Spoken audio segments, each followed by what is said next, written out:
I'm telling you right now, this is where we're heading down. It's not, this is real. It's happening in real time in front of our eyes. They are trying to develop a just cause to be able to do all of this stuff. So much to cover, so much going on in the world. Obviously, we got the FBI motives and FBI narratives that were undermined last night by Ken Klippenstein's fantastic reporting on the background of the shooter, the anti-ICE shooter, right? This is so bad that it made the libs go, I don't really believe this. Like, it even made the libs go, this seems weird, right? Like, and I don't know if it's because they're just incompetent. Like, I mean, what is this? Like, what? I don't know. It just seems so crazy. If they said ICE is not poggers, that would make more sense, dude, than anti-ICE on the bullet, you know? FBI Dallas and FBI headquarters have been working 24/7 to seize devices, exploit data, and process writings obtained on location in the subject's person residence bedroom. This FBI is committed to providing timely updates as promised. The perp downloaded a document titled Dallas County Office of Homeland Security and Emergency Management containing a list of DHS facilities. He conducted multiple searches of ballistics and the Charlie Kirk shot video between 9:23 and 9:24. Between 8:19 and 8:24, he searched apps that tracked the presence of ICE agents. One of the handwritten notes recovered read, "Hopefully this will give ICE agents real terror to think. Is there a sniper with AP rounds on that roof?" Further accumulated evidence to this points to indicated high degree of pre-attack planning. The FBI will provide further updates when able. So yeah, they're trying to tie this to like the ICE tracker apps, you know, like all of the grassroots mobilization against like ICE presence. Like they're gonna make that illegal too, I think. And I suspect they'll also simultaneously be like, yeah, not only do we have to make sure that these like grassroots ICE tracker apps are totally illegal because this person used it clearly, that all leftist organizing is illegal as well. And you know, every neo-lib tweeter below doesn't buy it. Yeah, no, I do like that the liberals, even liberals who normally would be totally reliant on government, like official organs of the government saying anything really, have looked at this and been like, nah, this doesn't make a lot of sense. But there's obviously a little bit more information that is now readily available to us. Shouts out to Ken Leakenstein, as always, for doing fantastic reporting. He went and he got anonymously interviewed some of the friends, like the lifelong friends, really, of the shooter. And he revealed that the ways in which the FBI has concocted this like left-wing anti-fascist terrorism narrative is not great. Joseph K. Young says, ascribing motive to politically violent people is hard when they don't leave a manifesto. We should all pause and do some research and or read things like this, where someone tries to figure out the motive by actually talking to people. Exclusive, the ICE shooter's politics. Joshua John's friends speak. The deadly sniper attack on a Dallas ICE facility this morning seems straightforward, with anti-ICE engraved on the unspent shell casing recovered from the scene, per the FBI. But after interviewing several of the alleged shooter's former friends, the picture isn't so clear. Within minutes of the shooting, FBI Director Kash Patel posted on X, while the investigation is ongoing, an initial review of the evidence shows an ideological motive behind this attack. See photo below. Now, what's crazy about it is, like, I need you guys to understand something. The FBI should not be doing this for two different reasons. One, in this circumstance, the investigation is irrelevant, really, because, like, the shooter died, right? He killed. But in situations where there's an ongoing court case, you're not supposed to taint the evidence by immediately coming out in public and creating a narrative framing around the situation. That's not something you can do. That's not something you should be doing in general, okay? But another societal, the other societal impact of the FBI doing this, like, very clearly biased immediate evidence farming, is making people less reliant on the FBI as a reasonable actor, okay? This is genuinely a problem. If you believe that we have to be a nation of rules and laws, and you have to have, like, at least some commitment to these institutions that are going to be infallible to a certain degree, that are going to abide by an incredibly high standard when they're doing these sorts of investigations. Like, you can't be doing shit like this. I hate to sound like a liberal, but this is a ridiculous thing to do. You can't be running around and being like, this is a bad guy, and I found out exactly what their biases are, and I'll have you know, it might come as a surprise, but the shooter was exactly the opposite of my worldview and was very clearly acting out in a way that I want to, you know, in all of the groups that I want to silence and suppress. You can't do that. You can't do that, man. You can't do that. Like, can you imagine after like a million different investigations that have been conducted to like right-wing political violence, like Joe Biden coming out and being like, guys, listen, I don't normally do this. I'm not even going to look at the manifesto. I'm just going to come out and be like, that's a right-wing guy. That's a right-wing guy. Bet you he's a Ben Shapiro fan. That would be insane. And then having the FBI reveal this information immediately without any sort of serious investigation being conducted into the matter. So it's even worse when there is, it's even worse in the Tyler Robinson case because the shooter is not dead. So there is not only an investigation that will be conducted, but also a court case that will happen in the aftermath of this, right? You can't do this with Luigi Mangione in the way that the law enforcement agencies and people in positions of power have done. This actually taints the jury pool. This is like you're biasing, you're creating an environment, a narrative bias before due process takes place. It's grounds for a mistrial. Like, what the are we doing? This is so ridiculous. Obviously, it's not going to happen, right? Given the severity of the crime, it's never going to happen. But like, under normal circumstances, that is unironically what would take place. Okay? Being in this administration just feels like a race to the bottom. Everyone is trying to get out their Twitter posts as fast as possible for clout. Literally an administration of influence. I know. You can't be doing that. You can't be doing that, little baby. If you want the FBI to be like a serious institution that people still respect, you can't be doing that. Get Kash Patel out of there, man. What the hell? President Trump responded to the shooting by blaming the radical left, vowing to sign another executive order to dismantle what he called domestic terrorism networks. This comes at the heels of another executive order he signed this week, designating Antifa a domestic terrorist organization, as I previously reported. I have been briefed on the deadly shooting. We already read this yesterday, but he said, I've been briefed on the deadly shooting. It's Antifa. You can't compare ICE agents to Nazis. That's completely unacceptable. All this stuff, right? Vice President J.D. Vance, meanwhile, says, we know that this person was politically motivated, pointing both to the inscriptions and some evidence we have that's not yet public.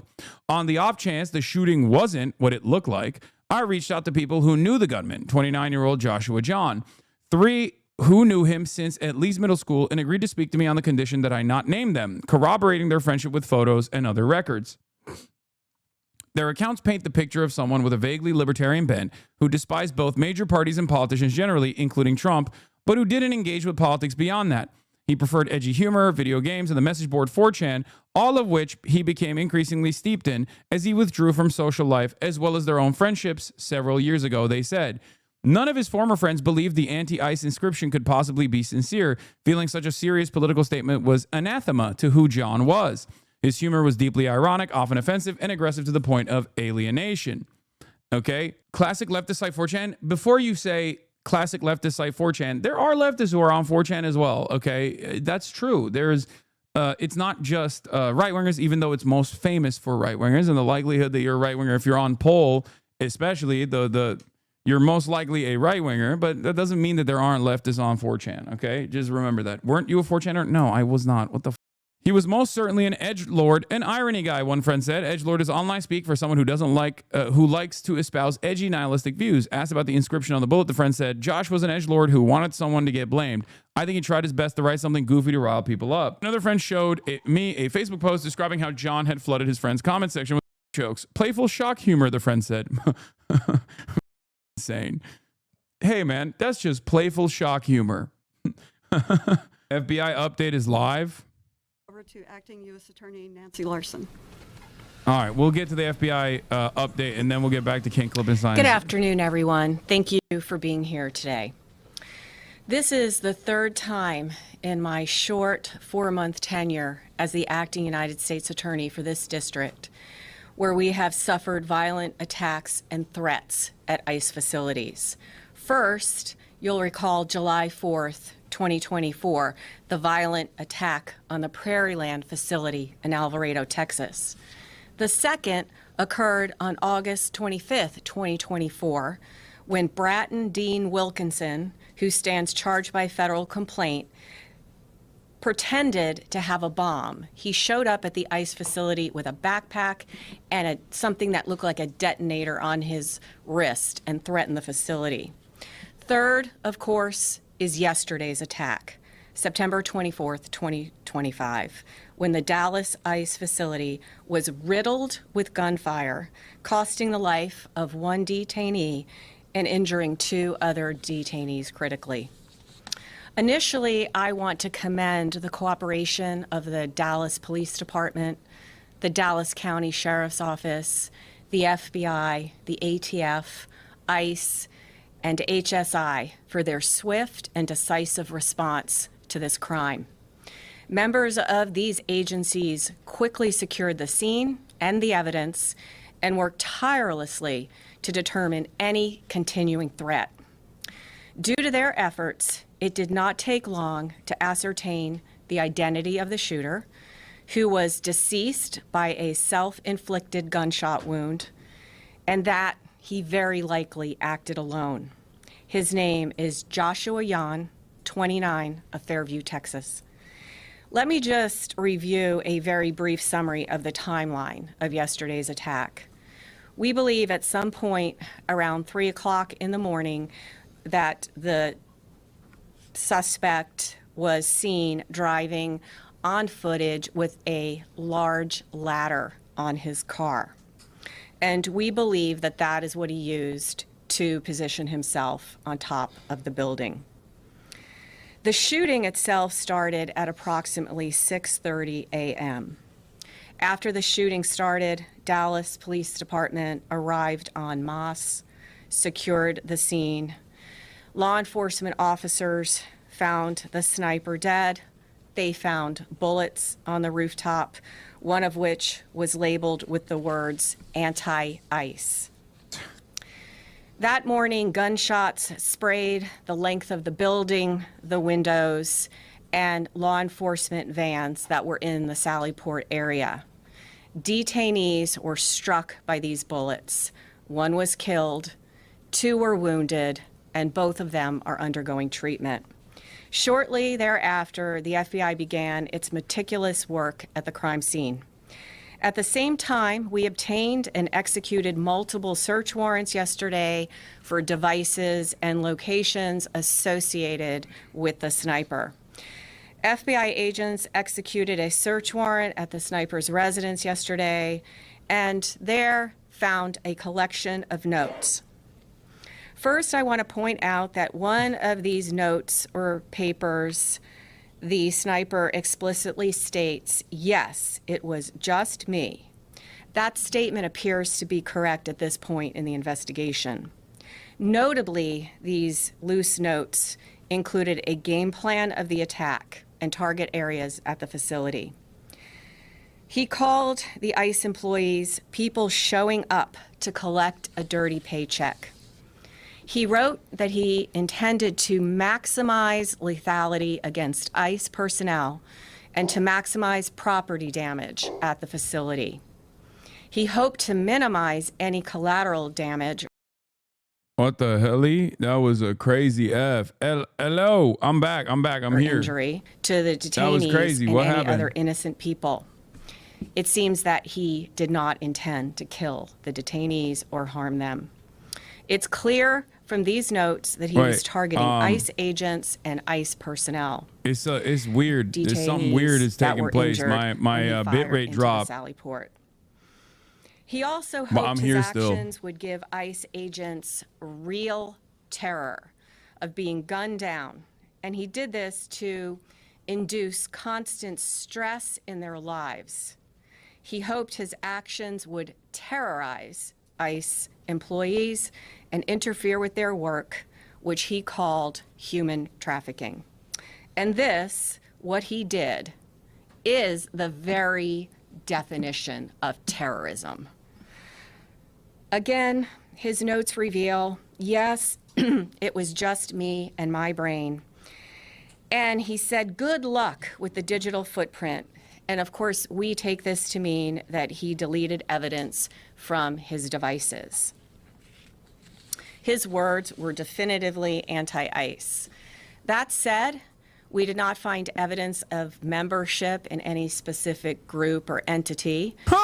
Nor did he mention any specific government agency other than ICE. Among his papers, though, but that's not going to stop us from being like, this is Antifa. In which, in crude words, he expressed his hatred for the federal government. Finally, I want to address the heroism of our federal agents yesterday. While under fire, ICE agents and ATF agents who were also present in the facility's Sallyport area worked together to remove detainees Fix from the the van You're 45 and get to 50 them seconds to behind. No, safety you are. while the bullets There's no were fixing flying. the ingest now for me. These agents I'm going were direct heroic, to Twitch. clearly willing to lay down their lives to save the lives of the detainees in their custody. And that's an extremely important point to make at this point in time. I want to express my deepest appreciation for the bravery of these law enforcement officers yesterday and every single day that they go out there to keep us safe. I'll now turn it over to FBI Special Agent in charge of the Dallas field office, Damn, Joe bro. Rothrock. I mean, that's Thank not you. going to stop them. That's not going to stop them from being like, this is a classic case of Antifa. Good afternoon. Terrorism. Classic First, case. I'd like to start by thanking our acting United States Attorney, Nancy Larson, and her office for their support during this investigation. My name is Joe Rothrock, and I'm the Special Agent in charge of the FBI's Dallas field office. Yesterday morning, Joshua Yan carried out a targeted, ambush-style attack on law enforcement. Today, I will provide you with some updates of what we've learned through our investigation to date, to include Jan's own words in his handwritten notes. Jan specifically intended to kill ICE agents. He fired at transport vehicles carrying ICE personnel, federal agents, and detainees. He also fired multiple shots into the windows of the office building where numerous ICE employees do their jobs every day. We now know that Jan engaged in significant high degree of pre-attack planning. He searched for information about the office building and how to track ICE agents' locations. Yeah, they're using Jan this. also acknowledged the They're potential going to use this to go for after other the app, casualties. the app that like tracks He knew ICE with a activity. high likelihood, ICE detainees would be transported that morning in the exact location where he was facing from his perch on a nearby rooftop.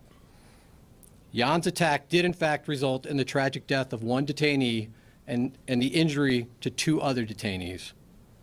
We have been able to confirm that Jan legally obtained an 8mm bolt-action rifle he used in the shooting in August of this year. Based on our investigation to date, we believe Jan acted alone, but I'll stress our investigation continues. This attack, yet again, underscores the dangers that law enforcement face daily. We continue to see an increased threats against law enforcement. This is the second attack in recent months on ICE facilities here in North Texas. I do want to take this opportunity to thank our law enforcement partners, some of whom are here with us today. When Jan began firing, agents from both ICE and the ATF put themselves in the line of fire to move individuals off the transportation vehicles in an attempt to protect and rescue those that were injured. I want to thank them for their bravery. The So Dallas they could be Police subsequently Department and the Dallas deported County to Sheriff's El Office Salvador. also quickly responded to the scene without any hesitation and ran towards danger. Ultimately, they located the shooter, who was deceased by an apparent self-inflicted gunshot wound. I want to thank them for their prompt response and dedication to protecting and serving their communities. I also want to thank our partners that have assisted in this investigation. The Fairview Police Department, as well as our partners in Oklahoma, to include Bryant County Sheriff's Department, Durant Police Department, and Choctaw Nation Light Horse Police, as well as our personnel from San Antonio and Oklahoma City within the FBI that assisted. The FBI has dedicated its entire breadth of resources to ensure this investigation is completed thoroughly. The FBI stands with our law enforcement partners, and today we express that the attacks against law enforcement officers will not be tolerated. While we believe Jan acted alone, we are still asking that anyone with information about Jan or his activities report that to the FBI at 1-800-CALL-FBI or at www.fbi.gov/Dallas ERO shooting. And with that, I will turn it over to Director Charles. Good afternoon. My name is Marcos Charles. I am the ICE Executive Associate Director for Enforcement and Removal Operations. The attack on ICE's Dallas field office yesterday was tragic. And while our hearts and prayers are with the family of the detainees who were shot, the evidence is clear that this was intended as an assault on ICE personnel who come to work every day to do their job. Violent rhetoric has led to over 1,000% increase in assaults on ICE officers, and it has to stop. Oh, my Lord. In contrast to those who would demonize our men and women, yesterday they're our going to make brave it officers illegal ran to back hurt into the danger, feelings along with of ATF, our cops and partners, ICE to officers. save the detainees while shots were still being fired. It's crazy. Those ICE officers just showed the world who they really are. Law enforcement officers who want the best for our country. That's First ICE. and foremost, Integrity, courage, excellence. talking too much about the They were humanity willing of to the put their detainees lives on the line is an to pull own goal detainees here. out of the transport van to get them to safety. They are heroes, and I hope the media has the integrity to shine a light on this story. Enough is enough with the harmful lies and violent rhetoric. It has to stop.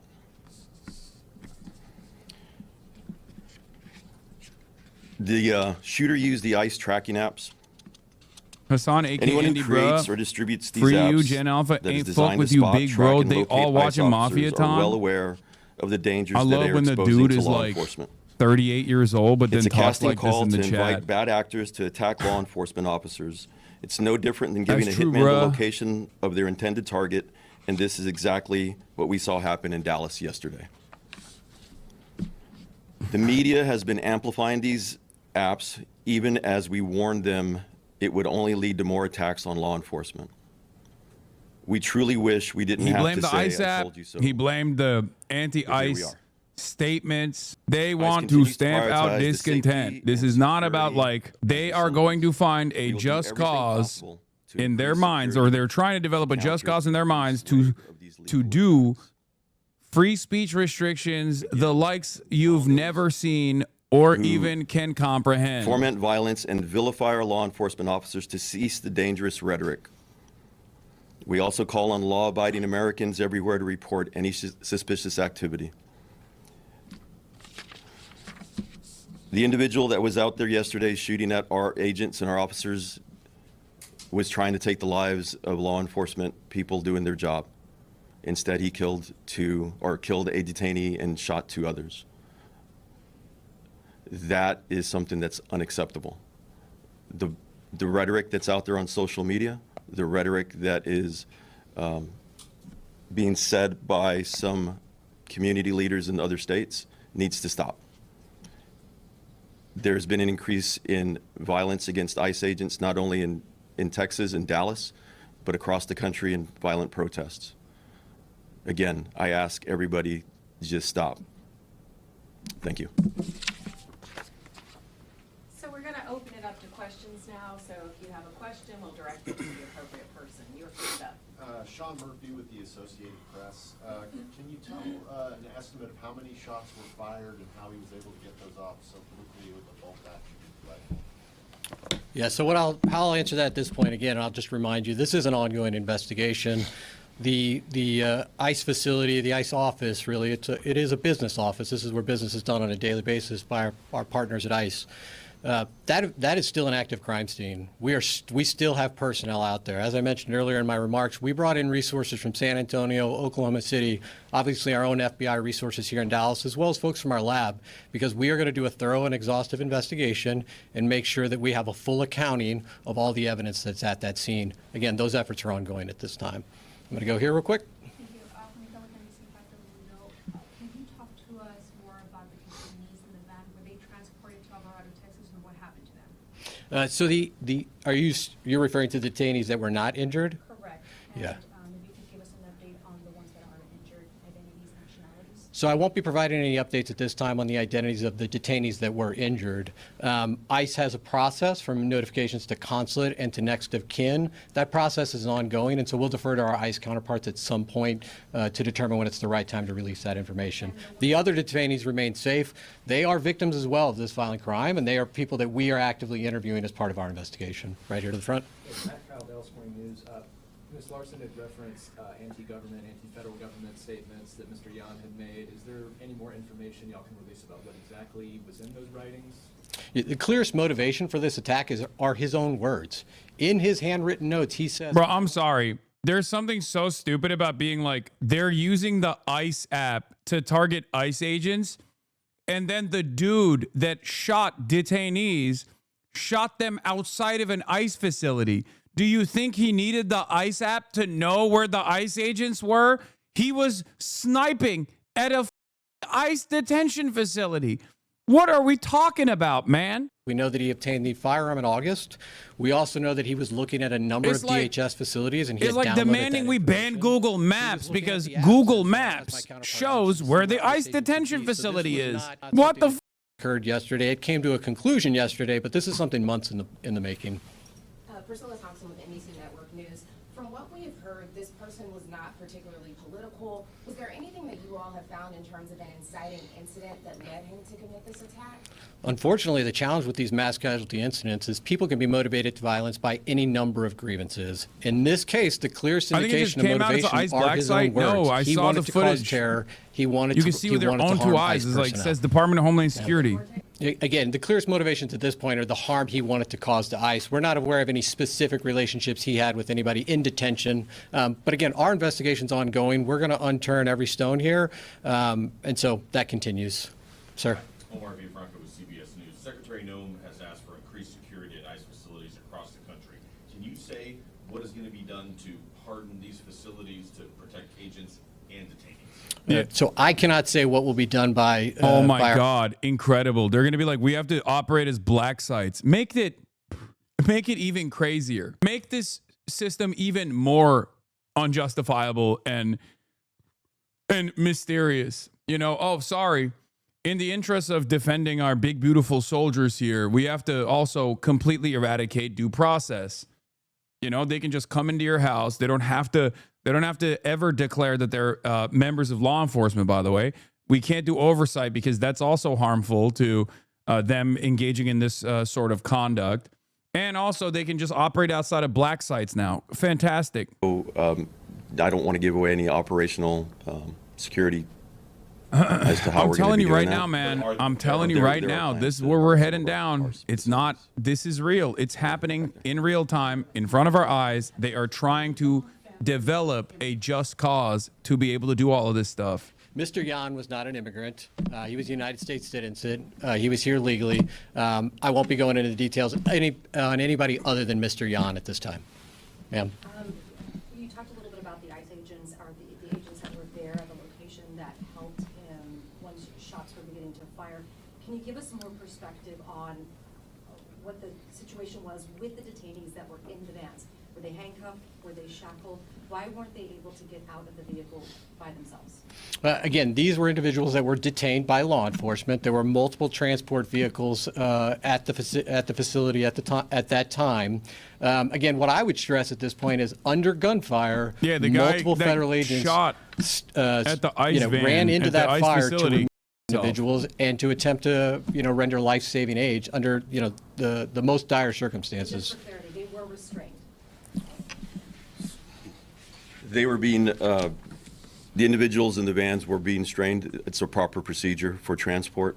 The individuals that are brave men and women that went out there to go help and rescue were the ones that were injured and could not leave the van on their own. And we know that that's common, because we've seen obviously transports before, so we just wanted clarity to understand why they weren't able to leave on their own. The other individuals that were in the van were able to leave on their own. It was the ones that were injured were unable to exit the vehicle. Sir, you, yeah. Have you guys gotten any cooperation from the suspect's family and this idea that the anti-government, federal government attitude were there, have any family members expressed any signs that, you know, we knew that this was happening, or was this just all kept? Back to you, sir. You know, as is common in these investigations of mass casualty incidents, we are going to interview everybody we can identify that might have information about the motivations or who might have information about the pre-planning or who may have assisted in this attack. I won't be outlining every interview we conducted today, but we will be doing a thorough investigation. And again, one of the reasons we asked for additional information for the public is if there are those out there that had contact with Jan, we would like to hear from them, and we would like to gain an understanding of what their relationship was. I won't be going into details about other aspects of the investigation. Larry on WFAA. Can you expand on why you believe that he acted alone here, and can you go into it all, any activity he may have? Why is the FBI protecting ICE here? What do you mean? They're all a part of the same federal apparatus of law enforcement. What? Of course they're going to protect ICE. What are you talking about? So again, especially the now more totality than of our ever, the investigation includes federal interviews, mechanisms of law enforcement are completely at the direction of the We're president's. certainly looking at Completely at the direction of the presidency. They don't care about anything. Like there's never been more of an overt attempt to bias investigations, to go along with the needs and the demands of the administration. Like it's all straight up at the mercy. It is going to remain an the active whims crime of a scene for madman. some time. Again, we will be there as long as it takes to make sure that we've captured every piece of physical evidence. Emma Ruby with the Dallas Observer. You mentioned the one bullet that was found with kind of ideological writing on it. Have any of the bullets found around the scene had any writing on them, or is it just the one? Again, active crime scene. We're still collecting physical evidence. Jim Schultz with ABC News. Around the crime scene, when this car was actually being towed, there was some writings on that vehicle. Can you give us a sense about what those were and how they play into your investigation? So the vehicle was searched as part of our investigation. I don't have additional details to share with you now about any writings, but certainly if we have updates, we'll provide those in the future. Ma'am. Ashley Killer with CNN. Y'all mentioned that he used a ladder to position himself. Did he use the ladder to get on top of the roof, or is that where he? Yeah, Is that where his body was found? he was found on top of a neighboring roof. We believe he used the ladder to access that roof. Sir. David with Fox News Channel. Was suicide part of his plan all along, or was he cornered by law enforcement? His handwritten notes indicate that he did not expect to survive this event. Sir. Kevin Reese, WFAA. A personal question, if you would dare. Can you explain to people in this climate what it's like to be an ICE agent right now? As I had said, the ICE officers that are out there right now, you've seen them in multiple times on the news. They're out there doing their job with courage and honor. Yes, there is a heightened sense. Again, we will never talk about what their job entails. Their job is to literally go out in the streets, wear masks, and violently apprehend and kidnap random Americans or people working on U.S. soil, okay? Many of which they apprehend at the point of their court appointment. Like, these are people who are playing the legal game that has been designed to f them over. They're going to their job sites and they are apprehending them. They have guns, they have masks on, they come out of unmarked vehicles. It is totally ridiculous that these guys will just be like, oh, they're just doing their jobs. They're just doing their jobs. Yeah, a slave catcher was doing his job, you know? The Gestapo was doing their job. Some jobs are unjustifiable. I'm not even in the business of saying that there is no reason for federal law enforcement to exist. Obviously, I'm not, I understand the necessity for an organized unit that is supposed to abide by certain principles. Okay, I get it. Having said that, when we're talking about ICE, simply saying it's just the job is ridiculous. Like, the job is quite literally to mass apprehend innocent people, declare them criminals, and punish them severely for the crime that is, under different circumstances, considered a a civil offense, like a moving violation. You know what I mean? Like, imagine we're doing this for jaywalkers. There's a real issue with jaywalkers in this country. We got to apprehend them. We got to apprehend the jaywalkers. You have been found jaywalking. Yeah, it's a job just like being an IDF soldier is just a job, right? Not all jobs are created equal, I think. Anyway, getting back to Ken Klippenstein, who is profiling the shooter to try to arrive at like some kind of motive. His friends say he was most certainly, this is Jonathan Jans. His friends that have known him since middle school say he was most certainly an edgelord, an irony guy, one friend said. Edgelord is online speak for someone who likes to espouse edgy, nihilistic views. Asked about the inscription on the bullet, the friend said, Josh was an edgelord who wanted someone to get blamed. I think he tried his best to write something goofy to rile people up. Another friend showed me a Facebook post describing how John had flooded his friend's comment section with rape jokes. Playful shock humor, the friend said. John's profile on the gaming platform Steam showed the vast amounts of time he spent playing video games, particularly shooters, more than 6,000 hours on Rust, which, oof, red flag. That's, no disrespect to Rust, but bit of a red flag there, 3,000 on Team Fortress 2, 1,000 on Left 4 Dead 2. He even found time to play 3.5 hours in the past 2 weeks, the account shows. Among the dozen or so usernames he used, one was reading #impeachment. When I asked if this wasn't a clear reference to anti-Trump politics, his friends recoiled at the idea that he would express opposition to Trump so sincerely and straightforwardly. Instead, they saw it as a part of his broader ironic persona, poking fun at the anti-Trump resistance types. Hanky Bob, clan tag. Users also played as Sam I Am. That said, one friend recalled that when Trump first came to power, Jan was not a fan, though he had contempt for mainstream politicians in general. His friends say he had more of a libertarian bent, with one recalling an interest in the libertarian figure Ron Paul.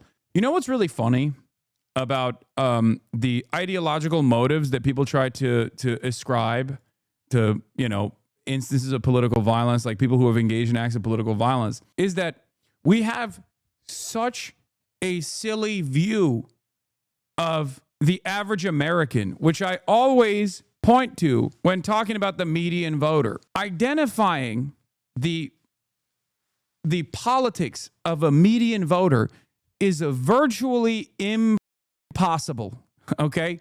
It's just so silly because most people do not subscribe to straight ticket blue Dem or straight ticket right-wing Republican voting, okay?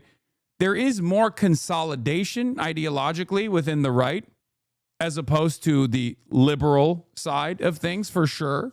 But having said that, even then, it is virtually impossible to understand what the average American, especially the average American that doesn't vote, even though he is eligible to vote, genuinely impossible, okay?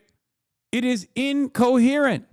There are many people in here that if someone from the outside was looking at your social media profiles, they would be like, what the f does this guy believe? I don't understand it. I can't associate it with any sort of like mainline established political ideology, okay? Still, the friend who recounted Jan's dislike of Trump insisted that there was at least a kernel of seriousness to the username. If it was ironic, it's half irony, where you're half kidding, half serious, just in case, he said. He was never really into politics, especially not politicians, said another friend who had known Jan since age 8. He was into politics only in the 4chan sense, contrarian, provocative, boundary pushing for laughs, not conviction. 4chan, the anonymous message board where provocation and irony are the coin of the realm, was apparently one of Jan's favorite haunts. His abrasive humor is where his friends describe his opinions on him diverge the most, with some describing it as amusing, but others as grating, especially as his online persona bled into real life. I mostly stopped talking to him when he took his 4chan irony stuff into daily interactions, one friend told me. He was becoming unbearable. Once he dropped out of college, he had no obligation to be social, and none of us reached out due to his edgelord behavior. Oh my Lord. This is, what's really funny? A lot of mainstream voices, especially on the right, constantly are now trying to point the finger of blame at like edgy nihilism and like political violence in my direction. And so much of what I try to do is to snap people out of this. Like literally, if people come in here and watch me for half a day, they will realize that a big chunk of what I am combating is exactly this. the social isolation that comes from finding yourself steeped within like incel, extremely online, irony poisoned, nihilistic circles that basically push your real life social interactions into the background as your online persona under the guise of anonymity becomes more and more your real world persona as well. And it causes people around you to go, ew, gross, get away from me. This is a big part of the reason why I always say touch grass. This is a big part of the reason why I always say be normal.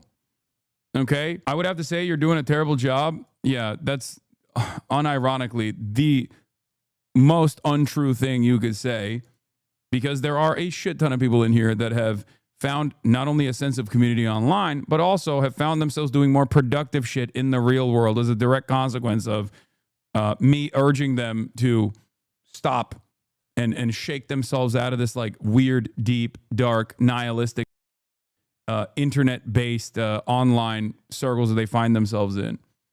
Whether it be going out and working out, whether it be urging them to join their local organizations and things of that nature. I wasn't able to find anyone who, with insight into Jan's more recent views, something that his friend said was unsurprising given his withdrawal from social life over the past few years. If you're having trouble finding people besides immediate family who knew him, that's part of the story, one friend said. Every mutual friend drifted away over that kind of edgelord behavior. A fledgling version of Jan's humor appears in the following YouTube video since removed from when he was a high schooler, a tongue-in-cheek parody of tech advice videos. Hello there, Facebook user. Are you tired of scrolling through your Facebook feed mindlessly? Well, there's a solution. You can unlike all your crappy pages. The following audio recording of Jan bombing at stand-up comedy was shared with me. It drew a comparison by one friend to the 2019 Joker film starring Joaquin Phoenix as an off-putting loner who also tried and failed at comedy. The film culminates in a scene in which the Joker gets his revenge on the entertainment world by gunning down the host of a popular late-night TV show. The audio from his attempted stand-up routine where he bombs now resonates uncannily with Joker, the friend said. Ironically, Jan's contempt for Trump and the major political parties has bestowed them with one of the most intensely partisan news cycles in recent memory. In this sense, the joke is on him and all of us too. This still doesn't mean that the shooter has no profiles in or has no ideological profile that could be left slanted in any capacity, in any way, shape, or form, for the record. But this paired up with the fact that do not play the audio was so bad, I'm not going to play the stand-up. I'm not going to do that. Come on. This paired up with the FBI investigation that has yielded no results, both in the case of Tyler Robinson and also in the case of this shooter as well, to any sort of like left adjacent groups, like left adjacent associations, makes it much harder for the government to develop a profile that would justify significant incursions on free speech. Do you want me to actually look at the failed bomb stand-up routine that was audio? I guess it could like show us a little bit more of the background, but it's from 2019. Was at the Dallas Comedy Club last time. All right, so I'm going to start out with talking about something pretty serious. My buddy was talking to me the other day about reality TV, and he didn't like it too much. He said reality TV should never be played on TV, and I was all taken aback, like, whoa, dude, come on. I have some extremely bad insecurity issues about myself. They constantly eat me up alive. And reality TV is a remedy for that. That's a perfect remedy. And it applies I'll to be me, honest, so. Right off the jump, just hearing him speak, this is more consistent with like loner, antisocial personality disordered, like socially malignant shooters that we have seen in the past, as opposed to someone like Tyler Robinson, who very clearly still had friends at the point of the alleged assassination of Charlie Kirk that he allegedly participated in. Do you see what I mean? This reminds me more of like a Thomas Crook style individual where their politics are indecipherable and it just like kind of doesn't make sense. Is this at the Comedy Mothership? I don't know. As far as like Luigi Mangione or Tyler Robinson goes, their background does not correspond to like the average profile of like a school shooter or a mass shooter a person engaging in like a horrific act of violence. This seems to be more evidence that the political shooting is supplanting the school shooting as a path to notoriety for and nihilistic, socially maladjusted individuals. Yes, which of course is genuinely worrisome for two different reasons. One, because it's just yet another, like, the more high profile shootings take place, and the more this kind of violence we are desensitized to, the more people will try to increase the intensity in the aftermath of that, especially if people in positions of power feel fearful. They will greatly clamp on those who they believe are responsible for this kind of radicalization. And it'll never be the systems themselves that are radicalizing people. It'll never be like the cost of paywalling healthcare for many Americans that universalizes that experience for them. It'll always be, a media figure that played a role in this. And for the Republicans, it's very clear. It's not just people like myself either. It's also the Democrats as a whole. It's anyone that considers what Donald Trump is doing to be Nazi behavior, fascist behavior. Yeah, the irony, of course, is that the increasing frequency of these kinds of violence, these kinds of violent incidents, also leads to an overall desensitization to these kinds of violent incidents. And therefore, it causes people that are chasing infamy by engaging in this incredibly violent act to not even get that infamy anyway.